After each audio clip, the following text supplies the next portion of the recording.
to our podcast, We Do Recover. My name is Faith. My name is Remus. And today our topic is recovery. So, Remus, how has it been for you since you've been in recovery? It's been good, man. I've been enjoying myself. Enjoying the perks. You get a lot of little things, gaining weight, and you get your loved ones back and things like that. And there's some stuff that comes along with it, but you have to do work in order, to get those things. Yeah, true. So, how have you been handling some of your triggers? Well, they say people, places, and things. I just don't go to old places where I used to go at all the time, or I don't hang around the same people, or I change my way of living for people, going places, places that I don't have no business going. So it's kind of hard, like cutting your old friends go loose and stuff like that. But you got to do what you got to do. Yeah. So, what are some of the main triggers that you had? Going in old neighborhoods, sometimes running into the same old people that I used to hang around with. Seeing somebody using on the streets, or drinking. It just bring back memories and things like that. My old life and stuff like that. It'll never. It will never leave you. You will always have that thought in the back of your head. Well, I used to do that, or I used to do this. But it'll never go. I can relate to that because some of my triggers were money. Mine too. That was my main, and I used to use death as a trigger. When people died, I would go straight to the pipe and start smoking. So I can relate to. They say people, places, things. It's hard, but we can do this. Just because you trying to get your life together, life don't stop. Life keep going. So you're gonna have some ups and downs in your life and things like that. But you need to find a strong person that you can go to and vent to if you have any problems and stuff like that. Because you still have a lot of loved ones out here that still love you. They don't want to see you go back the way you was and stuff like that. It's best sometimes you just have to reach out to people, man, that love you. Man. Yeah, that's so true. So, what have you learned about yourself through the recovery process? Still stubborn. It's just though. Hey man, like they say, it's one day at a time, man. That's how I take it. I take it one day at a time. That's the only way you can take it is one day at a time. Pray. Keep your prayers up to your higher power, whatever whoever your higher power is or whatever. And focus on you. You don't want to get back out there doing the same things that you used to do. So focus on you. Don't focus on yourself. So how do you plan to incorporate the things you have learned in this process of recovery into your life?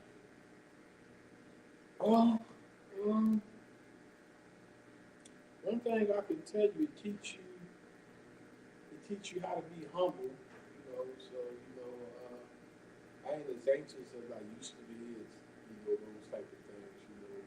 It'll humble you. It'll humble you real good because the things that you did when you was out there. You had no feelings and that type of stuff like that, and you didn't care about nothing.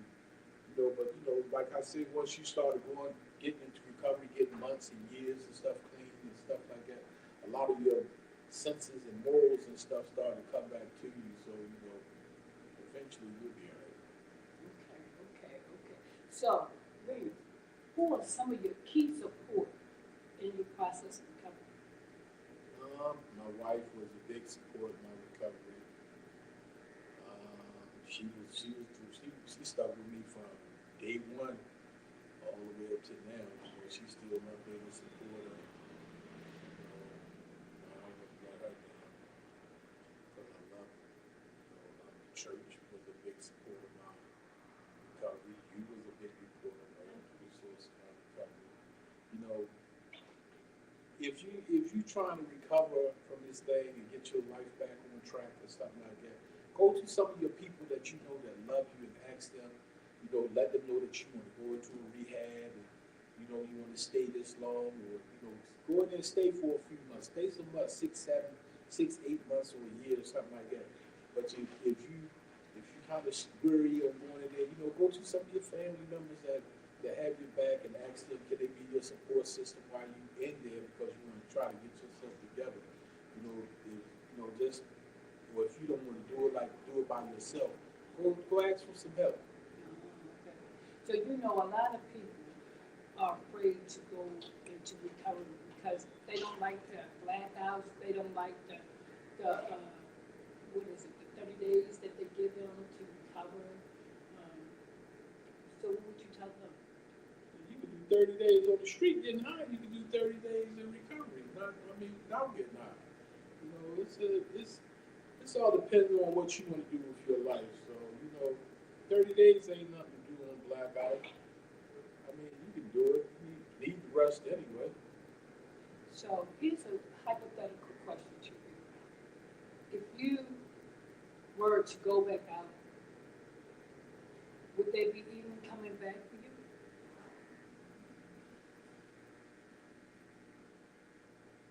Well, they said if you go back out the second time, they said he's worse than the first time, but nah, I don't think so, man. I'd be so disappointed in myself that I don't think I would come back off of it.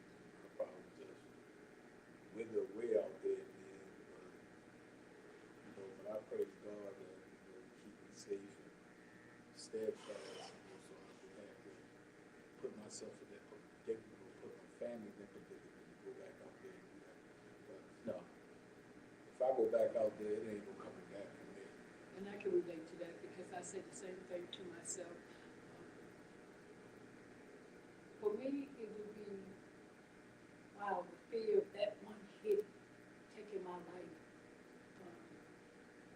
It scares me so bad that I just, can't see myself doing that. But even if I did, I don't think there would be no coming back for me either because, I came so far and did to let so many people down, not only my family, but myself.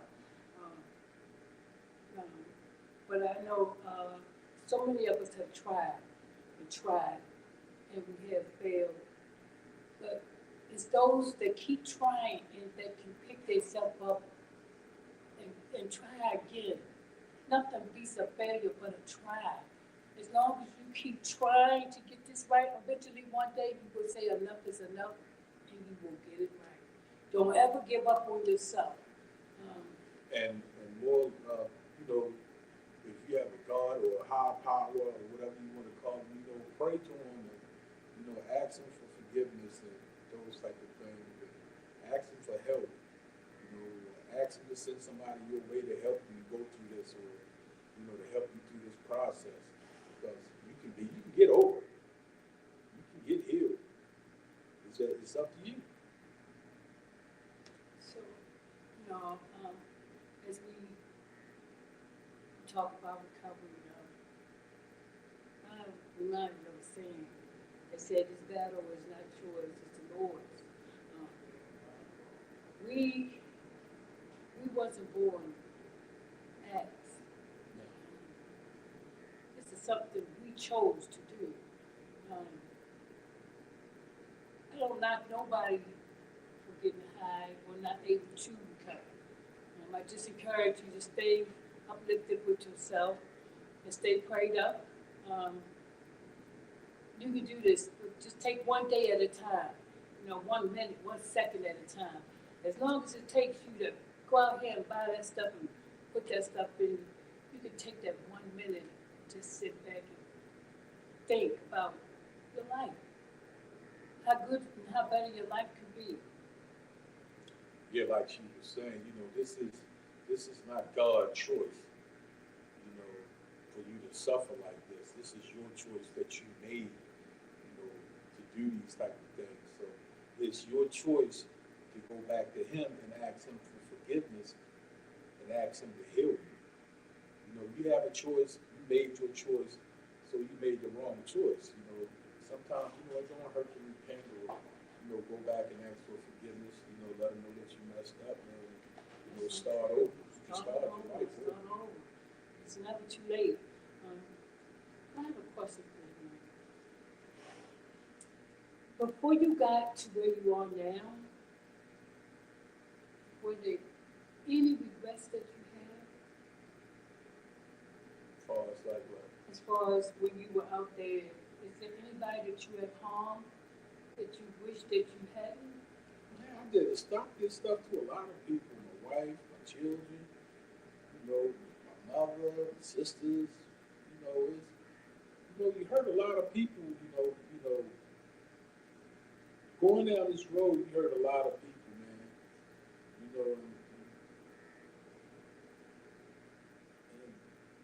You hurt the people that you love more than anything. So, right, the people that's gonna have your back. They always gonna have your back. Right. When you get yourself together, things like that. Just apologize. Some, like I say, some people you can't apologize to. Or they won't accept your apology, but most of the time you hurt the ones that that love you. But you can get through it, man. It's easy, man. It's easy to be. Right.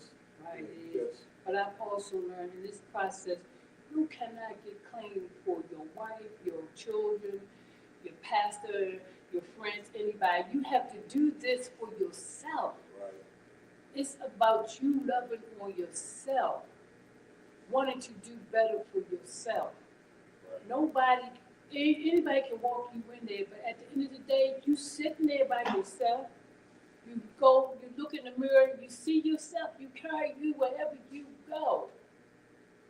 Yep, you started by yourself. Right. Ended by yourself. Right, because we have so many friends when we out there getting high. But when we ain't out there getting high, where's everybody that we need? Where's when you're sleeping on a bench? Or when you spent your last dime, your rent money to get high? Where's everybody at after the money's gone? Think about that. Where are they when the money's gone? Nobody's around. You can't go stay over their house. This crack and this heroin and all that addiction pills and stuff. Baby, you know this stuff ain't no crack and no heroin. This is a bunch of chemicals people smoking and sniffing. Pretty much. It's tearing them up. It's tearing them up real bad. Yeah, it ain't like the drugs. It ain't like the cocaine and heroin. It's the stuff that's... It's chemicals. Look what you mixing it with. I mean, crack ain't crack no more. I mean, back in my days when I was getting high, hey, we partied. We got high. But it wasn't to the point where as though it was killing us like it is now. I see some of my friends that I used to hang with and be with, they have changed their life around. People that are still out there using, they put too much stuff in, like the fentanyl and all kinds of drugs to put in this so you can feel that high, get that high. But if you are a user and you know for yourself, after that first high, it ain't no other high you're going to get. You're only chasing. You're not going to get any high after that first hit. Tracing the dream. Can you imagine how much money we done gave the drug dealers? I gave them a lot.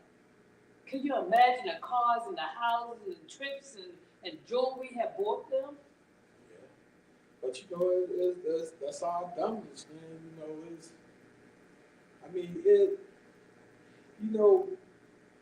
Like I was saying last time I was up here talking about this, how I started getting high. The guy that started me to get high, that I used to see doing it, getting high every day, and the guy asked how do it taste and stuff like that. He didn't tell me the after facts. They never did. What was to come later on down the line. That's the part that people don't tell you, when you get into this thing. But hey, I'm here to tell you, bro, it's hell to pay. It's hell to pay. Once it catch you, once it bites you, it's hell to pay. Isn't it though? People never ever dream. If you think about the money and stuff that you have put into these drug dealers' hands, my God, whoo, we could have bought our own houses, cars, and everything, you know. But they knew. Some of them played, you know, on our intelligence because they knew we was addicted to that drug, you know. So every time we had was going to them. But you know, everything that you become addicted to, you can become unaddicted to. Thank you. You know, Yes. you don't have to. That's not you stuck in a life situation. No, it's not that. You can come up out of it. Yes, we do Come recover. up out of it. You do recover. We do recover. It's an ongoing process. It never stops. But we do recover. Yeah. We do recover. You know, because nobody, I've never in my wildest dreams ever thought that I would be sitting here doing what I'm doing right now, living the type of life that I'm living. People thought I would be dead and gone, but I'm still here. I've become a responsible adult, taking care of my responsibilities the way I'm supposed to. I'm raising 2 boys that I love to death. We have our own home. I'm more responsible than I was back then. I grew up, put it like that. I grew up. I used to cover the pain of being abused. I was physically and emotionally abused coming up from a teenager on up to my adulthood. So I used to cover up all that pain. But once I came to reality and I asked God to remove that taste from my mouth, and He did, I woke up and I realized that I'm only hurting myself.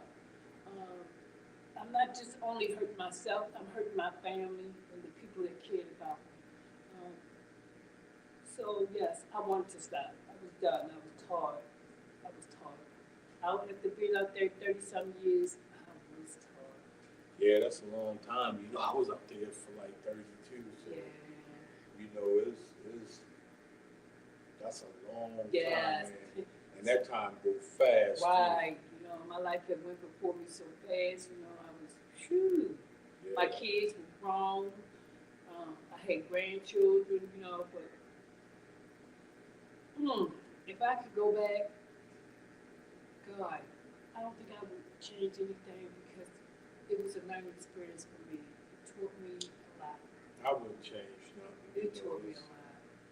it was just something that I went through, that I had to go through, that I put myself through. You know, so It's that storm. We have to go through that storm to come out on the other side. You know, some of us come out victorious, and some of us don't. Sorry to say, some of us die in this process. a lot of us died in this process.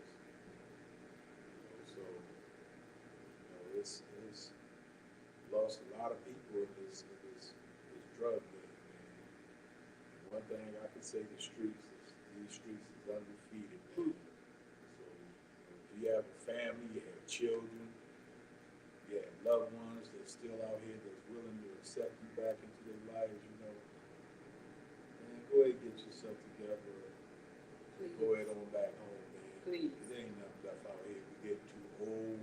Mm. You know, it's a new generation coming up now, so you know, it's just time for us to relax now. Man. Because we don't time the streets. We don't owe the streets nothing. We paid out debts to the streets. Streets don't owe you nothing. The streets don't owe you nothing. Right. It's time for the next generation, and we're just hoping that the next generation will learn from us. This is not a game. This is your life you're playing with. So, until next week. Yeah. So, you know, hopefully people, the young generation come up will learn from us.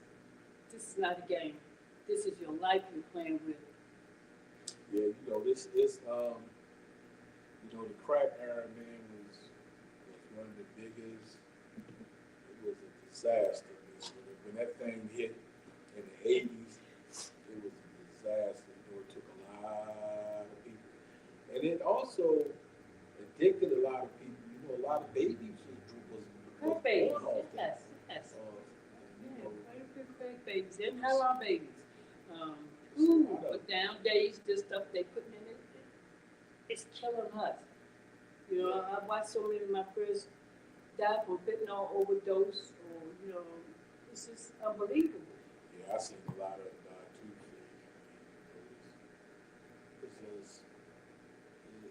It's a shame, man. I lost a lot of friends. Sat right beside them, waking up dead with them. They was dead and stuff. But if you look at it, Venus, every corner out here in Baltimore City just about has a recovery program. You understand what I'm saying? Or a place where you can go seek help. All you have to do is just reach out to someone and let somebody know you're tired. You need help. Take a chance on yourself. Yep, that's the number one main reason, man. You got to help yourself. And a lot of things, man. Some people, you have to know how to talk to people when they go into these rehabs and places like that. Yes. You just can't talk to people just because they're an addict or they're fiend or whatever. You can't talk to people like they're crazy, man. You got to talk to people like they're human beings. Like I said, nobody woke up and said, hey, I want to be an addict. I want to be a fiend. I want to be a junkie, a crackhead. We didn't wake up like that. Life happened. Life showed up to some people, and it showed up the wrong way, and that's the way they turned to. But it is a light on the other side. You got to come through that tunnel to get to that light. But you can get to that light. You can shine. Trust me, you can shine. We are living examples on. We do recover. I myself had 12 years, and you have what, I had 5. 5. Life is on this side is wonderful. Yep. Wonderful. You do recover. So get it together, people. Yes. Save your life. Save your life. So until next week, my name is Faith.